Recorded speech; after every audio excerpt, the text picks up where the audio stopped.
Hello everyone, this is Chris from Recombu, a very sweaty Chris from Recombu. I've just got off a really hot train, straight from the Oneplus 5 launch event where we've got our hands on the final device in this lovely, sexy black box. We're going to do a full unboxing now and setup and everything as well, so you can take an in-depth look at the new Oneplus flagship phone with us. So first of all, sorry if I kind of pass out halfway through this video. I did just get off a train that was about 300 degrees. So I'm feeling a bit lightheaded. But the Oneplus 5 is also making me feel lightheaded because it looks amazing. Good segue, right? So here we go. This is obviously Oneplus's first 2017 phone launch, and it looks to expand on the brilliant OnePlus 3T, which was our favourite phone of 2016. In several areas, most notably the dual camera, which as you can see they've obviously bigged up quite a lot. There's the full reviewer's guide there, explaining the new handset in full with all of its new features, design and all the rest of it. Hey, cat action, everyone loves a good pussy. Cheap joke there for the win. So there you go, so I'll go through that later. But here we go, the OnePlus 5. So as you can see, we've got the handset itself right here. And as you, if you're a OnePlus fan already, you'll notice that the box certainly hasn't changed in design much at all. It's the same box we know and love. Nice shiny white glossy finish, very subtle design. Just the number 5 there, slightly embossed in the surface. Dual camera, clearer photos, of course. So again, continuing that message on both sides with the awesome new camera tech. And it's the midnight black one. Get in, yes, win. So it comes in 2 colours. There's a kind of a slate grey version and the midnight black. The midnight black is the more beefy of the two, as well as sporting the sexier design in our own personal opinion. As you can see, created together with our fans. OnePlus fans are obviously very vocal and very smart, very clued up when it comes to tech and all the rest of it. I'd imagine there's a few watching now, so good on you guys. And so yeah, so there we go, there's the OnePlus 5 handset, and also in the box it looks like we've got some of the new cases. So as you can see, you've got the wood grain finishes, just like you did on the previous OnePluses, and also a sort of a more textured, sandblasted kind of finish, and that looks like another sort of textured banded effort there. So we'll check all those out in full, most likely in another video. But now, onto the main event, OnePlus 5, here we go. Let's do a full unboxing. So in terms of the sort of the specs and everything, most of the specs haven't changed too much from the OnePlus 3T. It's still the same size, it's still a 5.5 incher. Hang on, sorry, I'm gonna have to get something sharp to pierce this because my nails are shit. Definitely not sharp enough. Oh, god damn it. Ah, there we go. I ended up just chewing the thing. Often the way forward. So yeah, so it's still a 5.5 inch handset, still a full metal unibody, as you'll see in a second once I pull it free. There we go, there it is in all of its glory. Gorgeous, and very black, as you might expect. We'll take a look at that in a second. First of all, because it's an unboxing, we'll check out the rest of the box. Okay, so that's very snazzy. Straight away, you get an example photo taken on the OnePlus 5. Shot by Gunkala Tixeria in Iceland. Sorry if I completely mauled your name, Gondera, as I probably did. Friend, thanks for choosing the OnePlus 5. We developed this device with the goal of making effortlessly clear photos for everyone. Smart technology, superior camera tech, such powerful text, amazing shots. So again, lots of stuff about the camera tech. That's from Carl Pye himself, co-founder of OnePlus. On the other side of this card is one of my favourite photos. This is chosen by Carl himself. Good on you, Carl. I think that's probably the photo competition that OnePlus held to get hands-on with the device early. So as you can see, a bit of Type-C USB action, and as usual, a lovely vibrant red cable. You're not going to be losing that one in the dark when you're fumbling around at 2 in the morning because you're sloshed and you need to charge your phone back up. We know what you're like, you dirty sods. 3-pin UK plug, hooray. And of course it's fully dash charge compatible, as you can see, for the obvious clue on the side there. So that should power you back up. They ran a full day's charge in just 30 minutes, I believe it was. So hopefully that will provide just that kind of performance. And that's it in the box, nice and straightforward, no headphones or any other shibaz? That's not a word, is it? Sorry, again, my brain is melting in the heat. I'm not used to this. I am northern, as you might have picked up from my twang, so definitely not used to any kind of sun or anything like that. Now the OnePlus 5. So as you can see, about the same sort of size as the OnePlus 3T and the rest of it. There was talk of them potentially trying out, you know, a more of a bezel-free design and all that kind of thing, but that would have just ramped up the cost unnecessarily. So instead they've stuck to a more sort of traditional design, but made a few lovely little refinements all the same, which we are going to cover ready now. Let's just see if I can peel off the sticker because that's rather ugly. There we go. Just all the serial number and the rest of it. So as you can see there, oh, it actually comes with a screen protector already installed as well, as you can see there. So hopefully that should provide a good bit of resistance against scratches and all the rest of it. It's actually more slender than previous OnePlus models, as you can hopefully see there. 7.25 millimeters, yeah, 7.25 millimeters in the end. So it is noticeably more slender than the OnePlus 3T.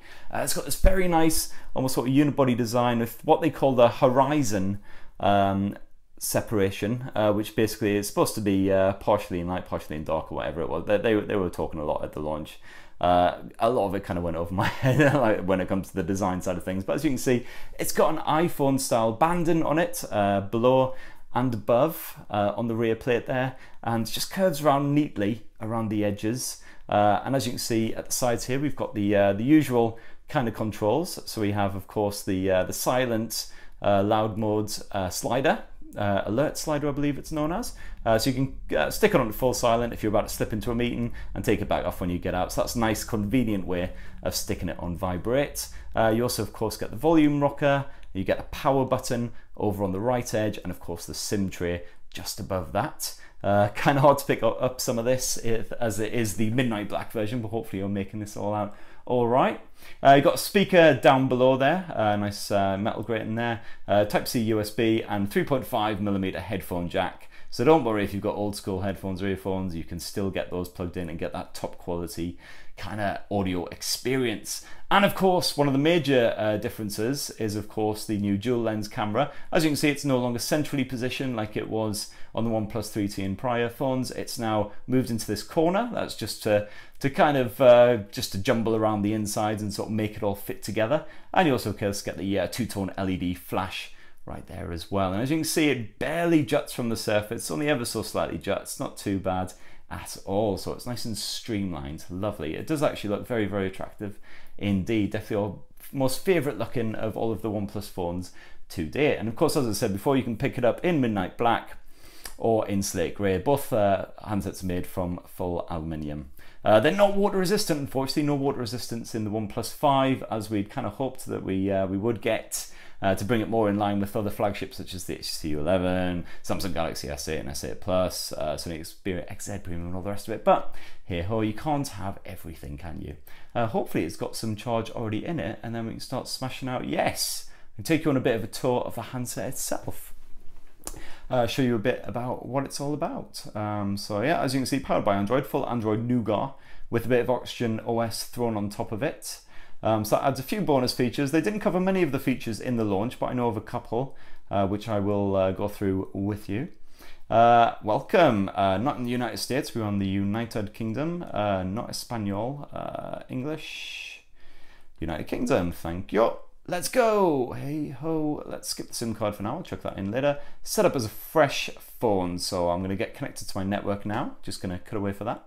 Okay, the phone's just checked for updates. And now we can sign into our Google account. We're just going to skip that for now as well, just so this video isn't 20 hours long. My name is not Joe Smith. It is Chris. I'm not going to type out my whole surname, which is Barraclough, which takes about 3 hours. So I just put Chrissy B. Along with fingerprints. So of course, once again, you get a fingerprint sensor built in there in the home button beneath the screen. So let's just add that super quickly, along with the PIN number for added security. And if it's anything like the OnePlus 3T sensor, it'll be super, super, super responsive and accurate as well. It's one of the fastest scanners you can get. Unlocks the phone in like absolutely no time whatsoever. Basically, the instant you tap your thumb to the surface, which is great. So done. Google services, all the usual. Yes, you can have all my data, don't worry. User experience program you can join just to give OnePlus automatic feedback. All set, yeah, so we're all good. And the finishing touches, then hopefully there we go into the OS itself. That was a really fast setup process, really, really impressed so far. So 5.5 inch full HD AMOLED screen, exactly like the OnePlus 3T. As you can see here, if we just get in nice and close, Just pull up this the apps tray, as you can see, nice and crisp and vibrant as well. That AMOLED panel really lets the colors shine off the screen. Nice vibrant visuals, really love it. So even though it's not Quad HD like a lot of the recent flagships, you're not really going to notice in everyday use. You know, full HD movies is still going to look fantastic. You will not notice any kind of grain or anything like that. And look at those colors, they really do shine off very nicely. On top brightness, you should have no problems either. Let's boost that right the way up. See, that's not even anywhere near top brightness. Oh my god, my retinas are literally smoking. No, they're not. That would be strange. Stop using literally when you don't mean it, kids. It's not cool. Neither is quizzing people on grammar, so I'll shut the hell up now. That's a 5.5 inch AMOLED screen. It now does have one bonus feature, which it didn't have before, which is the new reading mode, which hopefully will be dead easy to find. Hopefully it'll just be tucked away in display. Here we go, reading mode. So this is one of the new features of the new Oxygen OS. And what this basically does is it uses the ambient light sensor in order to detect the environmental conditions, and it automatically adjusts the color warmth, the color temperature, right there, just kind of like the night mode that automatically filters blue light, makes the colors nice and warm for more comfortable on the eyes, easy experience at night. So this is kind of the next evolution of that, I guess. It can alter the color warmth at any time, the color temperature. And as you can see, you can also add apps for the reading mode, which again, it's supposed to be particularly good for reading ebooks and the rest of it, hence the name. And again, just sort of makes the display that little bit warmer for a more natural, kind of like almost reading off paper kind of feel, which is really cool. So you can either manually activate it or automatically have it turned on when you're using specific apps. So that seems like quite a cool feature. We'll be testing that out in full. As you can see, you do get the standard night mode as well. Going to boost the sleep time up. You've got adaptive brightness, of course, all the rest of it. Auto rotates, all the usual kind of stuff you would expect. Let's see what else we've got in here. So gesture support as well. As you can see, you can once again do a bit of gesture support, drawing on the screen when the phone is hibernating in order to launch up certain apps and the rest of it. So you can open the camera with a quick sketch of an O, start recording a video, open the shelf, etc, etc. And the same with various other letters as well. Double tap to wake, always a handy feature to have. 3-finger screenshot as well if you want to take a quick snap. Flip the phone over in order to mute it. So quite a few gestures there thrown in. Buttons, you can of course swap the buttons around down below, so you can have back and recent apps, you can swap those around. You can also have an on-screen navigation bar if you prefer that option. Long press and double tap action of the home button if you want to open up specific apps using that. So again, loads of gesture control. This is a great thing about Oxygen OS, is it does add a lot of great customization in there, which really does help out with just getting straight into the apps that you really like. Snapdragon 835 is what powers this bad boy. Found in a few other phones right now, such as the HTC U11, Sony Xperia XZ Premium. It's going to be nippy as hell. Like there's no point in even being like, oh, let's see how fast it loads Chrome, because it's just going to do everything instantly. It's stunningly powerful. Let's just bump down this the screen brightness a bit more actually, because it is super bright. Don't want to overpower it for the camera. So yeah, and it's backed by, in this phone, 8 gigs of RAM, in the Slate Grey 6 gigs, so either way you're going to get incredible performance. We'll do a full Antutu benchmark and the rest of it, but our previous Antutu benchmarking with 835 has been really impressive. One of the best you'll get around right now, so this will outperform most of the handsets out there. Not a problem. You get either 64 or 128 gigs of storage, depending on which color you choose as well. Of course, the black model comes with more, 128 gigs in all. As you can see, only 626 megs have been used of 111, so you obviously don't get the full 128 available because quite a lot is used up by the OS and the rest, but that's still enough to keep you going, shall we say. And of course, it's not expandable via microSD, unfortunately, but as you can see, there's 7.5 gigs of RAM available. And also it's faster storage than the OnePlus 3T. OnePlus itself reckons about sort of 40% faster, I believe it was, they said. So it should be super fast for opening apps, reading your files and all the rest of it, especially good if you're reading high-res audio files, media files, all that kind of stuff. And the memory is also faster as well, they reckon 20% faster than the OnePlus 3T, so that should help your apps again to load super quick and to run really smoothly. Great stuff. It's a 3300 milliamp battery packed away inside. If you just dive back into the settings again and go to the power mode, you'll find the usual power modes there. OnePlus reckons you'll get easily, comfortably over a day of life per charge. We will of course be fully testing that out for our full OnePlus 5 review, but of course, as you can see there, you get battery optimization, so you can get certain apps. You can say, I don't want you using up all of my battery power in the background, thank you very much, and sort of disable all that. And battery saver mode as well, which can turn on automatically. So that's all good. Which I guess kind of brings us on to the camera tech. We really need to obviously talk about this because this is the biggest update on the OnePlus 5 compared with previous phones. So as you can see, of course, it is a dual lens camera on the back. You get a 16 megapixel f1.7 aperture wide angle lens, backed by a 20 megapixel telephoto lens, which is f2.6, I believe it was. So in combination, they should shoot really sharp, detailed photos. Should be able to get a good zoom on it and all the rest of it. Obviously, great crispness as well with the two lenses working in conjunction of each other, and with that f1.7 aperture as well, it should capture really crisp and grain-free low-light photos as well, touch wood. So far certainly it's making this room look a lot brighter than it actually is, thanks to my daughter for all these little wall scribbles. Cheers for that. I suppose it is her room, so I can't really complain. As you see, just snap away, super fast autofocus, really nippy indeed. That definitely seems to be a rival to the likes of the Samsung Galaxy S8 and the Xperia XZ Premium, so better than the XZ Premium actually, which has a bit of processing time with it, unfortunately. And you get a few bonus modes, of course, get full built-in HDR and all the rest of the stuff that you would expect. As you can see, if you flip up, you enter full video recording mode. You can shoot up to 4K resolution video, just with a quick tap there, and of course 60 frames per second, 1080p as well. Glorious stuff.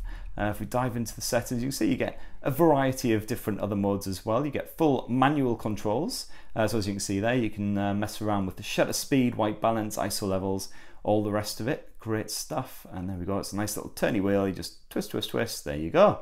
And get it to exactly what you want if you're a bit of a pro, a bit confident with all of that. And you can shoot in full RAW images as well, which is handy for editing on the go in particular, and captures lots of impressive detail. So yeah, and of course there's a new portrait mode as well, which we're interested in checking out. Kind of similar, I'm guessing, to Huawei's portrait mode on its P10, P10 Plus. So what you do is basically it uses the two lenses in conjunction, and it just captures a nice sharp image and plenty of bokeh in the background as well. So I'll just find a willing subject. Okay everyone, meet Molly. Hello Molly, you are our willing victim in this this quick test. So as you can see, we've got a bit of depth effect on the go. This is using the two lenses in conjunction to keep the subject nice and sharp while adding this sort of blurred bokeh effect in the background. So we just take a quick snap and then check out the results. See, there was a bit of processing time there, but as you can see, Molly is nice and sharp, but the background has got that sort of lovely, gorgeous sort of blurring effect. So it really helped Molly stand out. And yeah, that looks really nice. So a similar sort of effect as we say you can get on the likes of the P10 and the P10 Plus. So we'll be obviously testing that out in full. And around the front you get 16 megapixel f2.0 aperture lens, which I'll not turn on now because you'll see me and how disgustingly sweaty and horrible I look. So that will just give you nightmares. Let's not do that. So there we go. That, in a nutshell, is the new OnePlus 5. A few other little bonus features that we haven't mentioned. There's a new gaming mode, for instance, which is similar to Samsung's game launcher. And a few other little tweaks here and there. But we'll be covering the Oxygen OS in full, so stay tuned for all that. And of course, comparing this bad boy to lots of other flagship phones, including the old OnePlus 3T, Samsung Galaxy S8, Sony Xperia XZ Premium, and the Google Pixel. So stay tuned for all of that. Thanks for watching, everyone. Love you. Bye.